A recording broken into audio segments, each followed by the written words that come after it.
So we are on to Numbers 27, which it's all the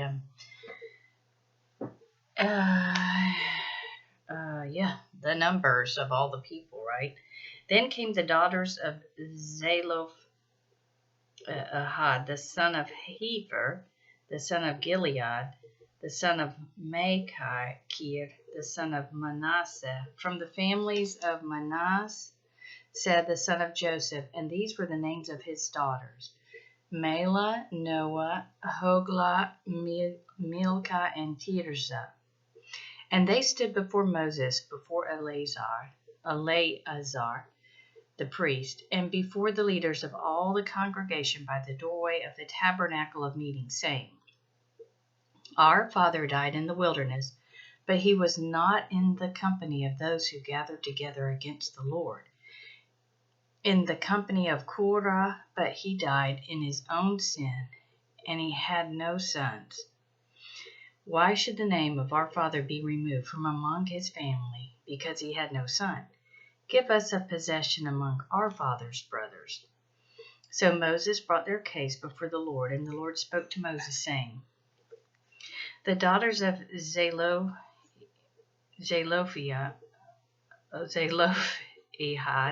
speak what is right. You shall surely give them a possession of inheritance among their father's brothers, and cause the inheritance of their father to pass to them.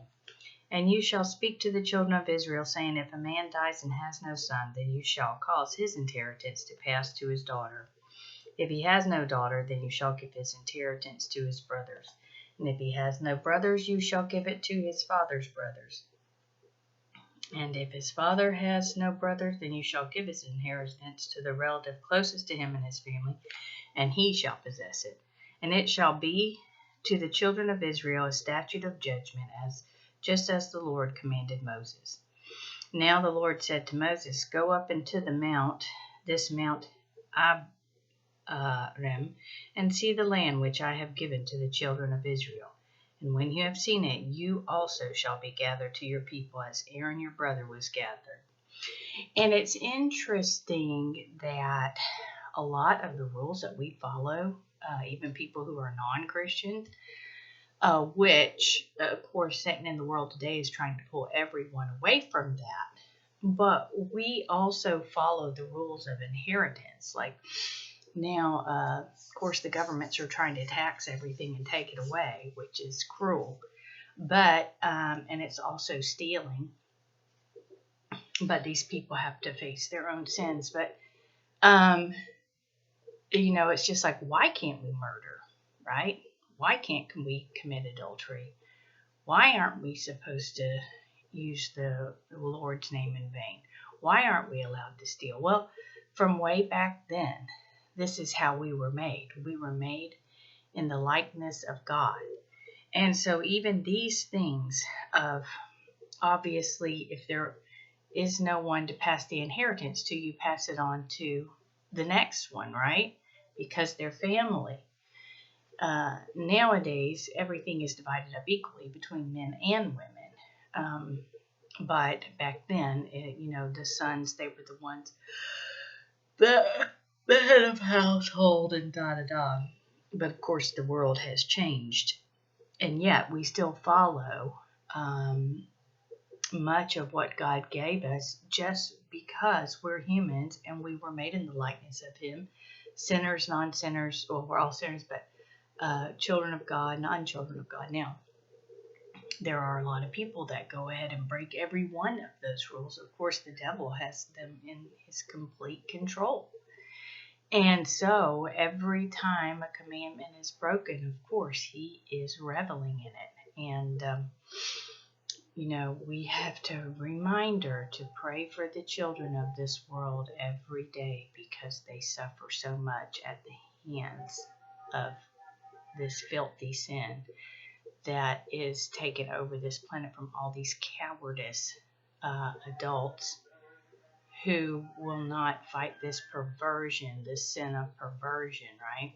They have no sympathy, none. These are people they are close to soulless as you get, until you just have to have your ass cast into hell. Let's see. For in the wilderness of sin, during the strife of the congregation, you rebelled against my command to hallow me at the waters before their eyes. These are the waters of Meribah at Kadesh in the wilderness of Zin.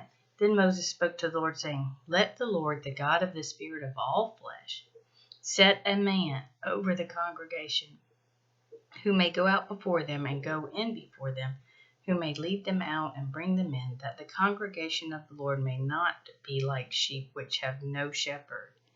And the Lord said to Moses, Take Joshua the son of Nun with you, a man in whom is the Spirit, and lay your hand on him. Set him before Eleazar the priest and before all the congregation, and inaugurate him in their sight, and you shall give some of your authority to him, that all the congregation of the children of Israel may be obedient. So he's saying the Spirit of the Lord is in Joshua, so place your hand on him, right? Which this is going to, I don't know, release his spirit, have the Spirit grow, open up his eyes and his mind to what the Spirit is telling him, right? So the Spirit of the Lord was alive and well and always has been from the beginning, because he's not a person. He is, what does he say? He is the beginning and the end, the Alpha and the Omega. He has always been there. We are a creation. And we have done what just many angels in heaven have done and fallen to sin. They are a creation, right? But there is this darkness called sin that is just like there is light and dark, and God said when he created the light, right, in the darkness. And when he calls us the light, we are the light of the world, right? And he created the light in the darkness. That's what we are. That's why you hear people say, let your light shine, right?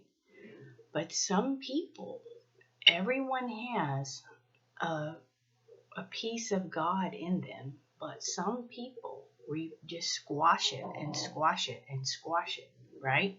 They don't want to be part of the family of God. And they don't look to try to be a part of the family of God. They like their arrogance. They like just this life on earth. This is enough for them. They don't have this feeling of eternity that we have. And there's just a lot of people that aren't going to. They are just going to live this life on this earth, and then afterwards, they will absolutely refuse to accept the forgiveness of Jesus for their sins and allow the Spirit to grow in them, and they will suffer their sins in hell. They will. It will happen. Now, there's lots of people that suffer their sins right here on this earth, and unfortunately, we suffer right along with them. Even though you ask for forgiveness of your sins, believe me, it can be worse. But with all of this abortion and drugs and not taking care of these children that are orphaned and all these things, this is all sin, and we all share in it because we aren't doing our part to take care of God's children. And therefore, we suffer right along with those we know we're not doing enough, because our houses should be opened up to all of these children. We should all be adopting children and taking children under our wings. I don't do it because I have a husband that, yeah, he's just not great with other kids, and I'm just like, well, it would be a daily fight, a daily struggle, you know. And you have to have both people agree to do this. And maybe one day God will open up his heart, and he will, and stop worrying about the money and just bring children in, you know.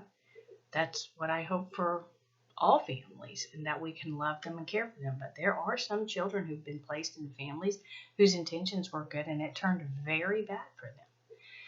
So That's our sin. It's not the sin of the children. It's our sin.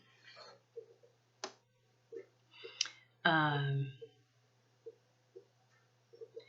you shall give some of your authority to him, that all the congregation of the children of Israel may be obedient. He shall stand before Eleazar the priest, who shall inquire before the Lord for him by the judgment of Urim.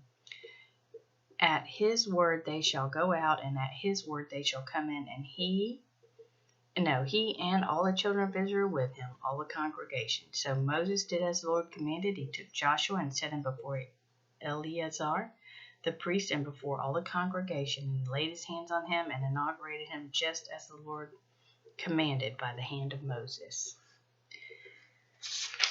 And let's read one more.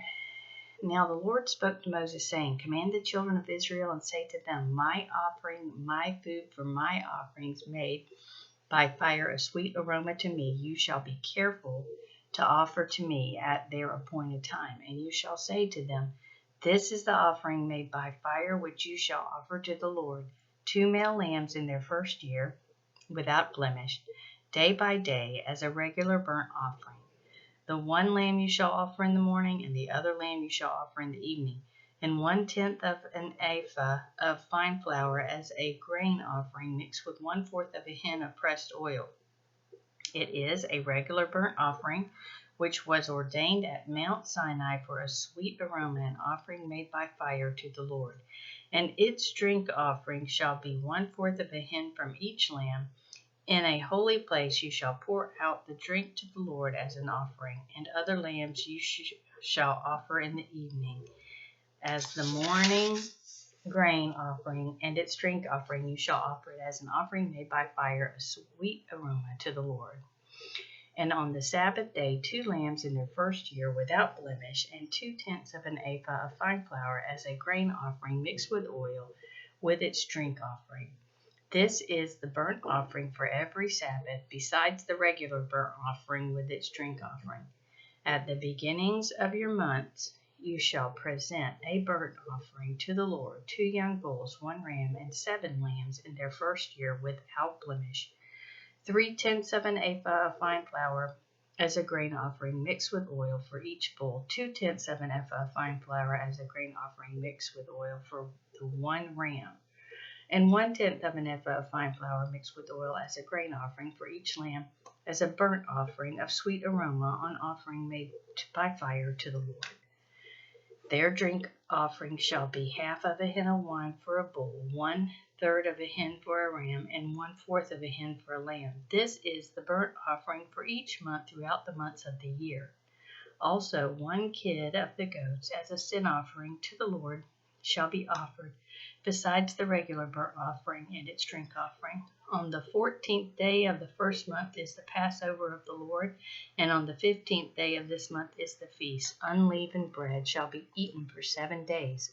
On the first day you shall have a holy convocation. You shall do no customary work, and you shall present an offering made by fire as a burnt offering to the Lord.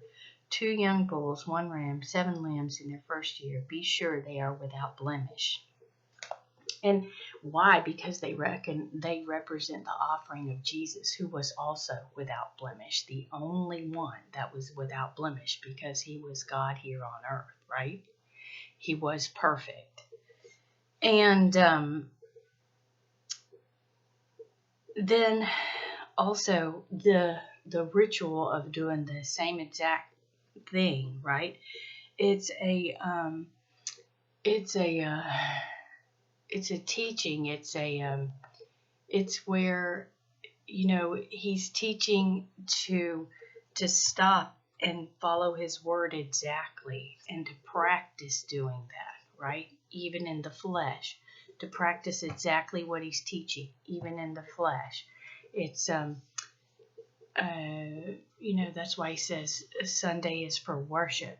It's to remember, it's to practice what he teaches, and so that you can be rewarded by listening, because these aren't difficult things that he's asking.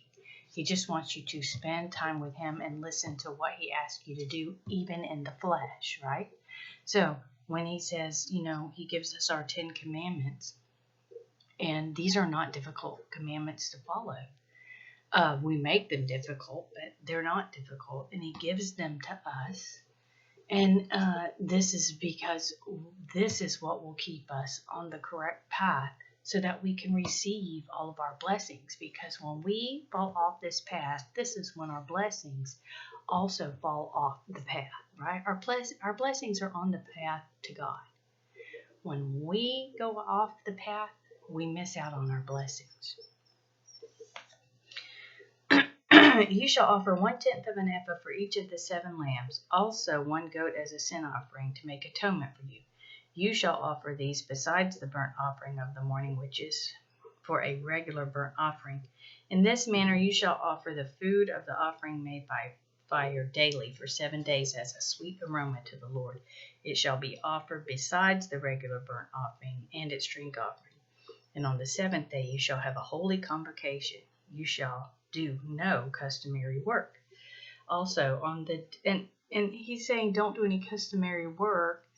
I mean, people are going to live their lives, right? They're not just going to sit there for 7 days and do nothing. But he's saying what you normally would do to earn your food and, all these types of things. He's saying focus on him. But of course, you have to keep the house clean and, normal things, your projects you enjoy, At least that's what I think.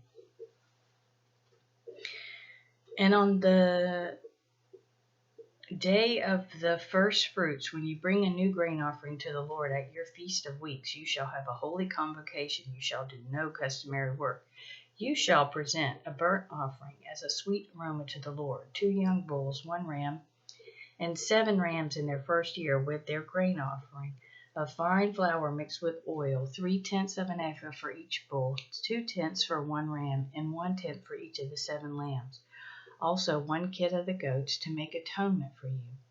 Be sure they are without blemish. You shall present them with their drink offerings besides the regular burnt offering with its grain offering. Okay, so that's 27 and 28. Hope you have a good day.